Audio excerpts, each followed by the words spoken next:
আসসালামু আলাইকুম মেম্বার সাহেব। ওয়ালাইকুম সালাম। এই যে তোমার সমন দিয়েছে, তুমি বলে বউ ছাইরা দিছাও।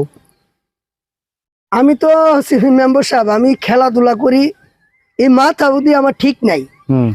আইসা সুমিরে আমি ডাকতেছি, হ্যাঁ সুমি মেম্বার সাহেব আমি 4-5টা ডাক দেওয়ার পরে আমার সাথে যে খারাপ আচরণ করছে, হ্যাঁ। ও মোবাইল লই ব্যস্ত থাকে, হ্যাঁ। খেলছি। তার জন্য কি আমি ডাকতেছি, তার স্বামী না আমারে ভাত বাইরে দিব না, কয় ভাত চাচ্ছাও। এই রাগে আমি মনে করেন মেম্বার সাহেব একটা জঘন্য ভুল করে লাইছি। আপনারা আইছেন, আমি শিমুরে আবার ঘুরে নিতে চাই মেম্বার সাহেব। আচ্ছা নাজিম ভাই, হ্যাঁ ভাই, আপনার বোনকে আবার ফরিদ ভাই নিতে চাই। এর কাছে দিব কেমনে ভাই? মনে করেন যে সুবিধা বা দিল, এই ধরনের কার্যকলাপ করবো আর মনে করেন যে বোন নিব। বাইরে এই একটা সমাজ। কয়বার এর আগে সালিশ করে মনে করেন যে দেওয়া হয়েছে, এর কাছে আর বোন আমার রাখতে চাই না। এরা আপনি কেমনে সমাধান করে দিবেন, সেপারেট করে দেন ভাই। দেখো, আমাদেরকে যেহেতু ডাকছো, তাহলে সমাধানটা আমরাই দেব।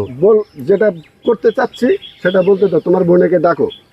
আচ্ছা ঠিক আছে, দেন যেটা করেন আপনারা। তোমার বোনকে ডাকো। সামনে তোমাকে তো ফরিদ আবার নিতে চাই।